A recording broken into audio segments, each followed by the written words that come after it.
في حلقة اليوم من برنامج الحوار، تجارة عالمية قوية مع دعم ثابت من الصين لنظام تجاري متعدد الأطراف، وفقا لما جاء على لسان نيغوزي أوكونجو إيوالا المديرة العامة لمنظمة التجارة العالمية. Hello and welcome to World Insight with me, Tian Wei, here in Geneva, our special program, The Future of Trade. The WTO agreement on fishery subsidies had finally entered into force, a major victory for multilateralism. On the sideline of the WTO Public Forum, I sat down with WTO Director General Ngozi Okonjo-Iweala for an exclusive interview. She highlighted China's steadfast support for the agreement on fishery subsidies and multilateralism.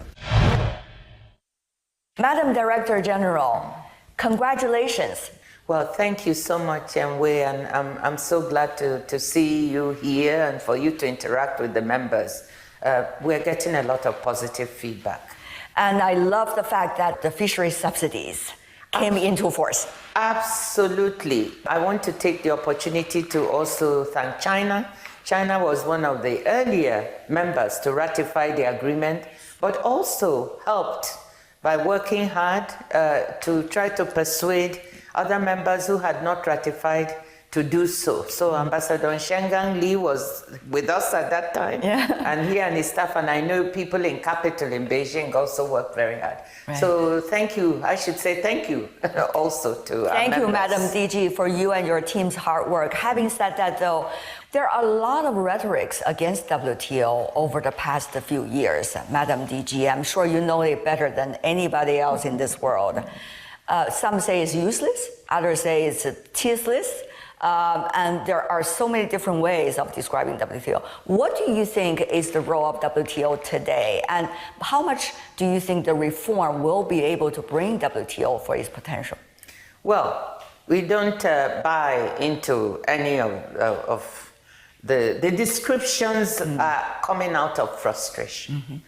I think the role of the WTO is to provide stability and predictability in world trade.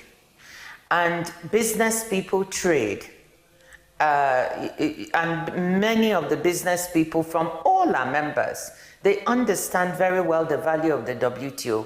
Business people who trade want predictability and stability. They want to know that when their goods go from one country to another, that they're going to arrive and they will know how the goods will be valued, what tariffs to expect, and therefore how marketable their goods will be in the country that is importing those goods, and whether they'll make a profit out of it. So that the predictability of global rules is what the WTO stands for, and the stability.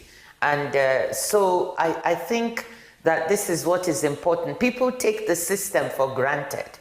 They expect to walk into a store and just find the goods they want to buy sitting there. But the rules that underpin that trade that brings the goods is not well known. Now, we also need to admit that you talked about reforms, that the WTO needs to listen to criticisms. And the WTO is made up of its members, and many of them are criticizing one thing or the other about the way it functions. This is a golden opportunity for members to say, okay, global trade is in a crisis, let's seize the opportunity to do the reforms and tackle the challenges of the system and make it even better. And now in the reform, you have been talking to both your staff and to the international community about how to preserve, how to reform, and how to follow up and update the WTO system for the new trends. Among them, do you prioritize? Obviously, you cannot do all the things all at the same time. How to prioritize them? But I think the way you put it, Tian Wei, is very, very good.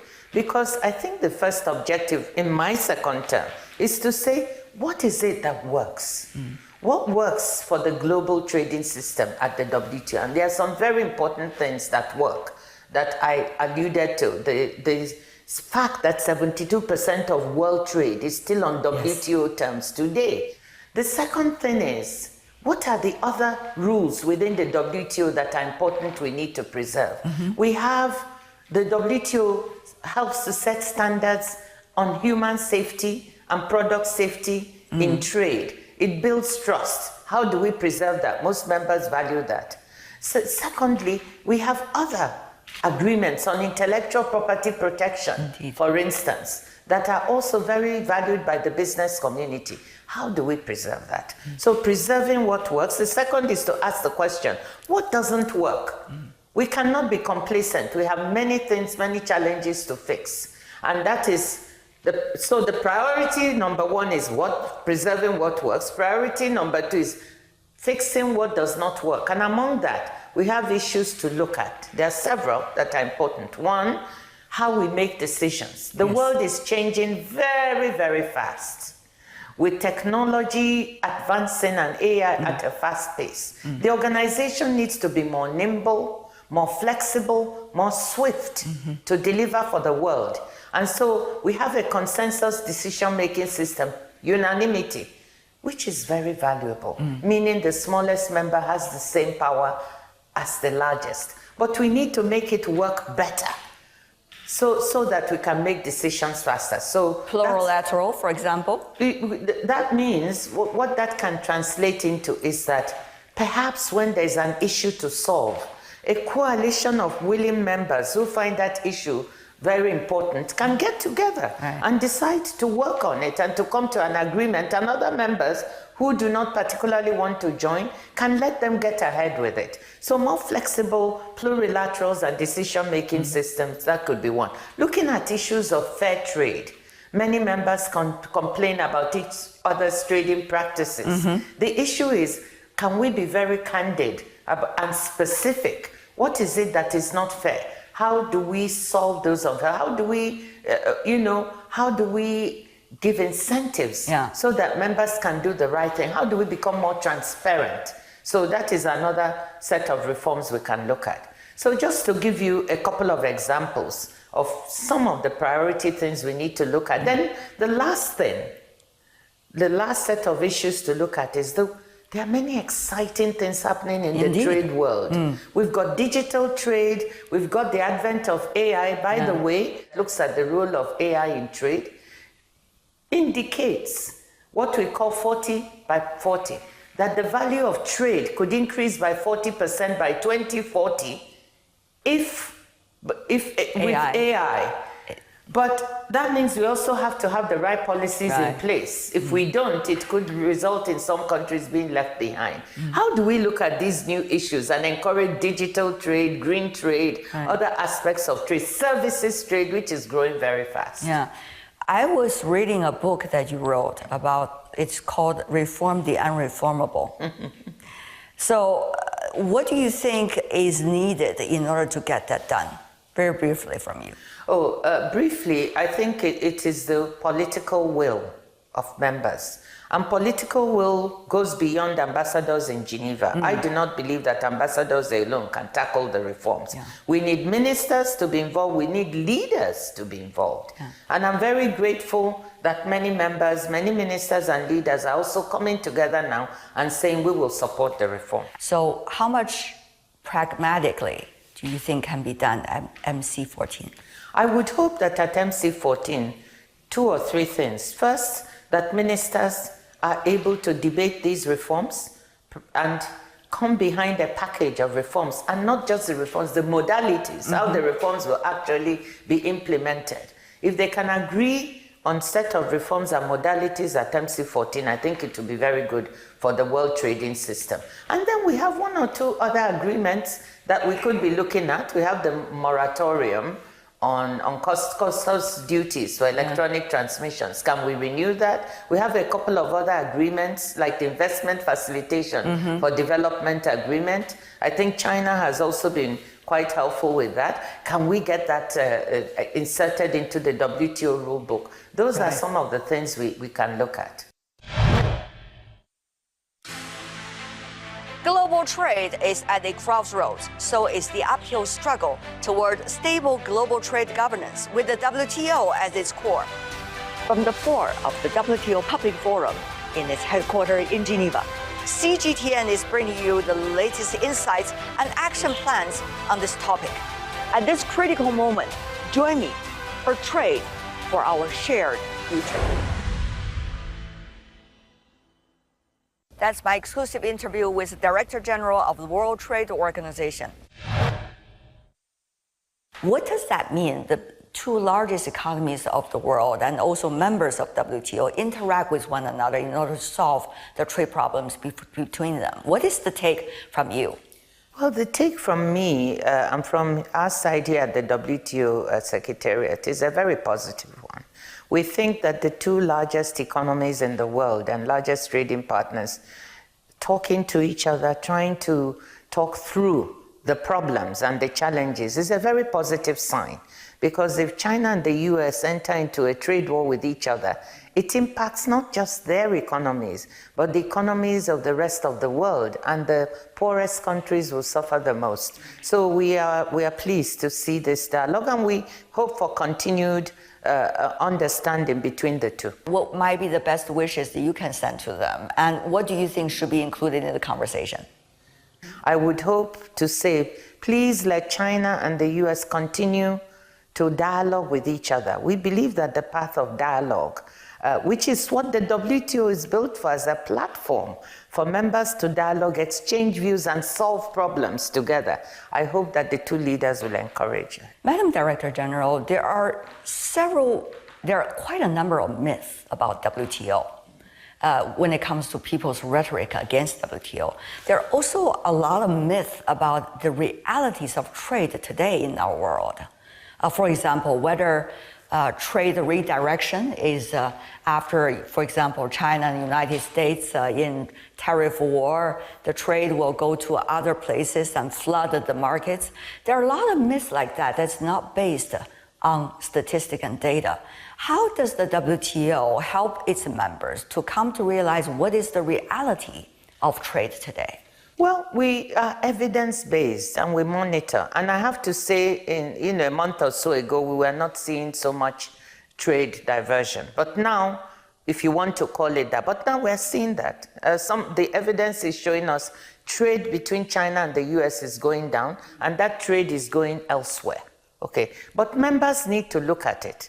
And we've said to members, look at it. If you feel that something is happening with the trade, the first thing is have a dialogue with China and discuss it and see how you can manage this.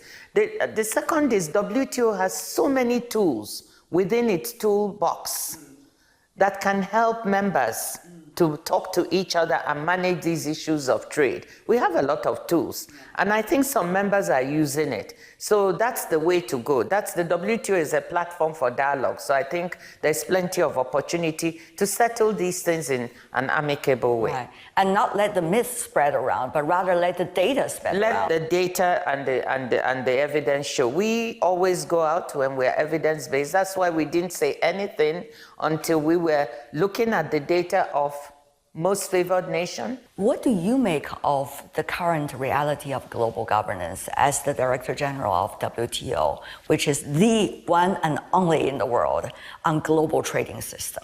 Well, I think that the multilateral trading system, that in general, has centered around developing institutions for global cooperation.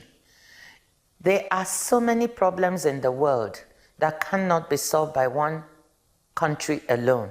And that is why you need multilateral cooperation. Let's just take pandemics. Tomorrow we could see another one. There isn't a single country on its own that can deal with a pandemic. You need global cooperation to be able to come up with answers. So multilateral institutions are needed. But there's no doubt that they need to reform so that they can be able to deal more swiftly with the problems of today and tomorrow. So I think multilateralism is key. I think it needs to be reformed to be nimbler, swifter. And I think China has been a strong supporter of multilateralism, and at the WTO, a strong support, especially with dealing with developing countries in terms of capacity building and support. And we hope that countries that are major economies and leaders will continue to find a way to, yes, help solve global problems through international cooperation, through global institutions. China has been making it very clear that China supports the international trade system with the WTO at its core. Recently, we have also been hearing from the Chinese leaders talking about the global governance initiative. Well, this is just one of those many initiatives in terms of global governance that China has in mind. What do you make of these efforts? Well, Secretary General Guterres, I think, recently made a statement welcoming the support for global cooperation and for multilateralism with the UN and other organizations at the core. And we think it's a good thing. As I said, you need global institutions to solve global problems and deal with global public goods that cannot be dealt with by any one country. So good global governance is important. We have seen China now during the war of tariff, even before that, been working on domestic consumption and the transformation, so-called high-quality development. What do you think, from the DG of WTO's perspective, should be included in those plans? I think it's correct to do that because some of the issues in trade that are being blamed on trade are actually not the fault of trade. You know, some of the deficits and surpluses come from macroeconomic imbalances, from the need for one country to stimulate domestic consumption and another country to deal with the fiscal deficit. You know, the US to deal with its high fiscal deficit, China to deal with domestic consumption. And these macroeconomic imbalances lead to trade imbalances. So emphasis on domestic consumption, I think, is very appropriate. On high-quality development is very good because China is still needing to improve the prosperity of its people and increase their social well-being, so I think that is good. And some of these emphases, and you need trade to fit into some of these aspirations. So I think that's a move in the right direction to emphasize domestic consumption. Global trade is at a crossroads, so is the uphill struggle toward stable global trade governance with the WTO at its core. From the floor of the WTO Public Forum in its headquarters in Geneva, CGTN is bringing you the latest insights and action plans on this topic. At this critical moment, join me for Trade for our shared future. During my conversation with the Director General of the World Trade Organization, the WTO Director General recalled her participation and expressed delight at seeing more women stepping up into prominent roles globally. Madam DG, as you know, the International Women's Conference was the very first time clearly made to the rest of the world that women's rights are human rights. And I see you over the past decades, a very strong leader, not only for global governance, but also for women as well. Thank you. Championing on gender equity. So at this critical juncture, when the world is changing so much, what do you think the role of women leadership in the dramatically changing world? Well, first I was at the Beijing conference in 1995, myself. Can I? Can I? I was a young woman then, younger. I was the youngest Chinese volunteer then. You know, so I have very fond memories of that conference, and it was a very dear thing to those of us women. And since then, one has, of course, had a lot of experience and been privileged to be in leadership. And I think what the world needs to recognize is that women are not, you don't need to bring women in leadership because they are women. It is because they merit it and they have a lot to contribute. And I think that women leaders have demonstrated, so many of them, that women can bring very good contributions, whether in whatever area of leadership they are in. And I could go on naming woman after woman who has demonstrated that. I don't think we need to do that. A lot of studies now show that bringing women into the economy, empowering them is good, not only for their families, but for their countries and for the world. So I think that the right thing to do is to open the way so that there can be more women in leadership. There's still too few. When I sit here and people tell me, you're the first woman and the first African, I have very mixed feelings about it. On the one hand, it's a good thing. On the other hand, I'm saying so late in the game, is the first woman and the first African. We don't have to be in this position because we are women or Africans, but we have to be in the position because we are merit-worthy to lead the organization. And if the leader is a woman and an African, good. But there are many women who have the qualifications. When I was doing the interview for my job, I was a little impertinent. And I said to them, what you need is the best person to lead this organization and help it change and help it reform. And I said, if it's a woman, and I said to them, well, of course I think I can do it, you know, but you need the best person. And I think, and I'm grateful that I got the job, but it's not because I'm a woman and African, it's because the people there thought, yes, someone who can lead this organization. I want people to think of women in that light. There are so many women with so many good qualifications. And if you look at the younger generation of women, you'll be so proud. So many of them have the qualities it takes. So let's give women even more of a chance now that we're at Beijing plus 30. Yeah, you have been very instrumental, Madam DG, in bringing in young trade leaders into the conversation of WTO, and also to bring in the voices coming from the global south, developing countries, especially the least developed economies. Now, how much do you think that conversation can continue, given the fact that some describe the world today, it is the rules of the jungle? Well, first of all, let me thank my colleagues in the organization, because the staff of the WTO and the managers worked really hard, so I want to give them credit. But that being said, it's so fabulous to have young global leaders. It's so fabulous to think of trying to give the South as much of a voice. The young global leaders are important because we need to listen to the young people. They are the next generation of the future. They need to tell us, is this trading organization being relevant for our issues?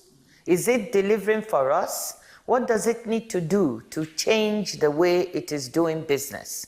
I really like to listen to young people. I like to listen to the business community and to civil society. Okay, so for us, it's very refreshing. And then in terms of the South, developing countries and least developed countries join this organization, expecting the organization to help them prosper their people more. And one of the purposes of the WTO, or the purpose, is to enhance living standards, to help create employment, and to support sustainable development. And the question least developed countries and other poor countries are asking is it doing this? So it's important to enhance their voice and say, look, we need to do better. They have been stagnating at 1% of trade. The 44 least developed countries are only 1% of world trade. Is that sufficient? The answer is no. We need to do more. And it is good that China is opening up its markets. It has announced zero tariffs for African countries. I hope they can take adequate advantage of these opportunities so we can trade, they can trade more, expand their share of the markets. Africa's share of global trade is less than 3% and has not been increasing for many years. So whatever China can do to encourage that. The second thing to encourage that also is investment. We need to deal with the risk perception of developing countries that they are too risky. We need supply chains to decentralize to developing countries, create jobs, create value so they can trade more. Madam Director General, always a pleasure. Thank you so much for your work. Thank you, Tianwei. Thank you. That's my exclusive interview with the Director General of the World Trade Organization, Okonjo Iweala. At the end of our interview, she shared her personal anecdotes about her experiences with CGTN. In our house in the village, we have, of course, this cable thing, network. But when we arrived, it wasn't working. And then we switched on the TV. But do you know the interesting thing? The only international channel working was CGTN. Oh, wonderful. That's wonderful. And this is working in the village. I was so impressed. Oh, I am very encouraged. For 2 days we couldn't get the regular cable thing Cable, yeah. working. Yeah. So we could get the local TV and CGTN. Is there? Those were the only Right. two sources. I kept saying, I must tell her one day, I must tell her one day. I'm so happy. I'm just telling you a true story. And that's all the time we have for today. If you'd like to know more, search World Insight or check out our YouTube channel. Follow us on X and Facebook. I'm Tian Wei on behalf of my teams here in Geneva and in Beijing. Thanks for being with us.